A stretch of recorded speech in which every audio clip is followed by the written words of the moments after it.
Yeah, so I don't fit in this session.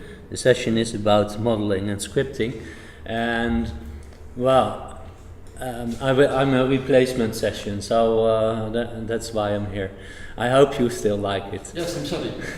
I can add just one thing because we were Jan Gauw.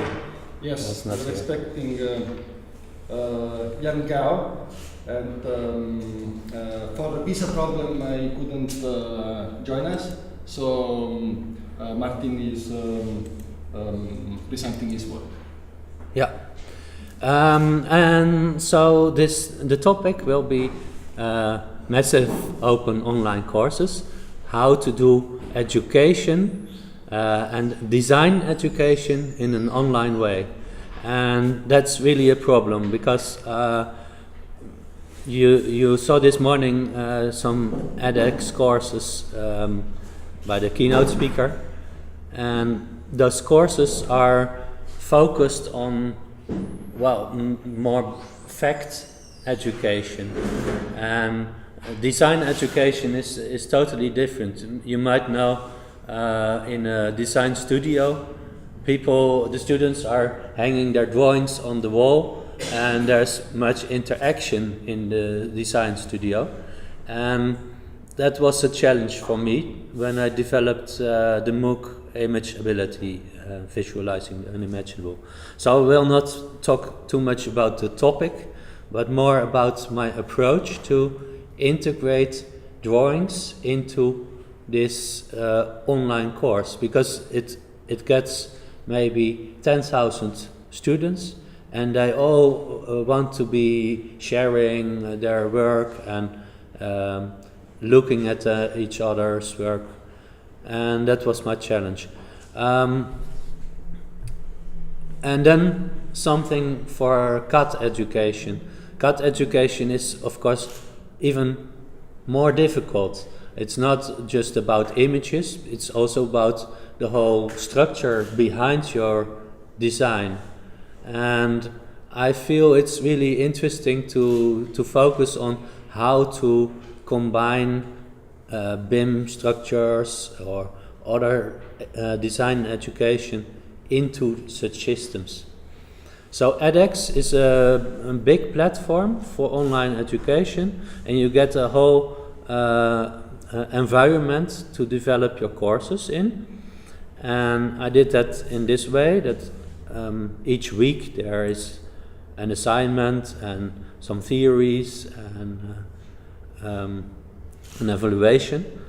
But the main thing I chose for was to have a museum inside this education environment. And this museum, it brings together all the images of the students.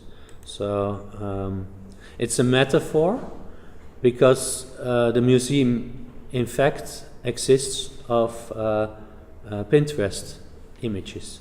So each, I show it here first, we have made galleries for the students, and they each have their own board, which is shared with me. And for example, this one, each week they do an assignment, they put their image on the board, they give a little bit of text, and they can interact by commenting on these image boards. So here are the 5 assignments of this person, and well, those are about images. The first assignment was about their own region. They had to do 2 false statements and 1 true, so that brought a kind of spark in the education. Then the second assignment was about how to use comparisons in order to tell something difficult. So this one, they made an infograph to show what's, well, this topic, but so everyone could choose their own topics. Then there was an assignment about scale people, and emergence of ideas from those figures. And this one was about complexity and how to unravel complexity, how to make it more clear in images. And this one was redoing a previous image. So that's the whole thing of 5 weeks. And if we look at the course scheme, each week they add something to their pinboard, and the museum, which is the same as the pinboard, gets richer and richer, and they look at each other's work, and in the end there will be a peer review in which people really score each other's work and find out how well it was done. So that's this metaphor. I'm looking for some videos to show this. Exactly the same clothes I'm wearing. Sorry for that. But this is our introduction film. I'd like to show that.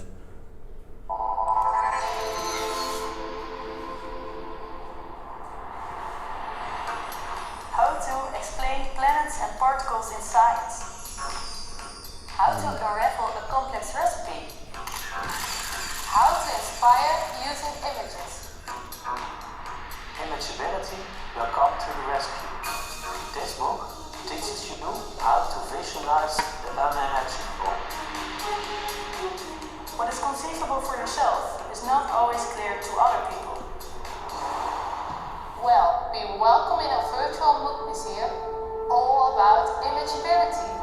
Now the museum is still empty, but soon your work and the work of your colleagues from all around the world will pop up in this Hall of Fame. Hi, I'm the thinker, and I will guide you through this course. The course is based on the following subjects: cultural bias, semiotics, comparisons, emergence, and unraveling complexity. Scientists in the field of design communication will be interviewed, and social media, like Twitter, will be used to analyze everyday situations. We are looking forward to seeing you in our virtual museum, showing your imageability.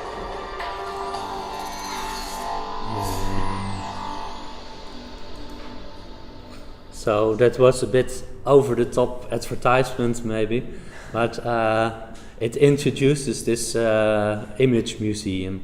And how we did this further on, it might be interesting to show, because it's such a big group of students, you really want to make them feel noticed. We cannot look at all the work, but we give feedbacks, videos to show them some feedback.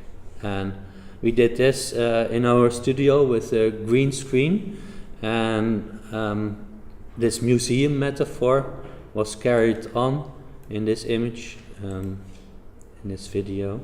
This week, the Hall of Fame is a scale model, and I'm in it.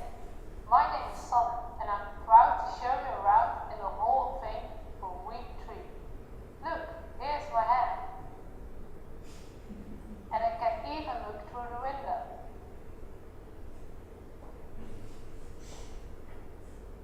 The museum has received beautiful images that really evoke new experiences. So then she will discuss the work, and she adds some images of the prize winners of that week. Beautiful in composition. And we did that in another way again, here. So we printed out all the images on the table. Some feedback on the marvelous work you did. This week, the assignment was to make something complex clear. This is filming the table. So We will now discuss some of the work, although there is even much more to see in all your shared pinboards. It is nice to see that the exercise is applicable to so many subjects. Here we have a group That goes on again, discussing all the work. And so that's the ways we want to make the feeling a bit more sociable and close. Now I can show a lot more, but I don't do that. The aim of this first MOOC for me was to find out new methods to reach out to such a big audience and connect to them. And my second challenge for next year will be to do more difficult things like computer-aided design connections and integration in MOOCs. So that's it. Thank you.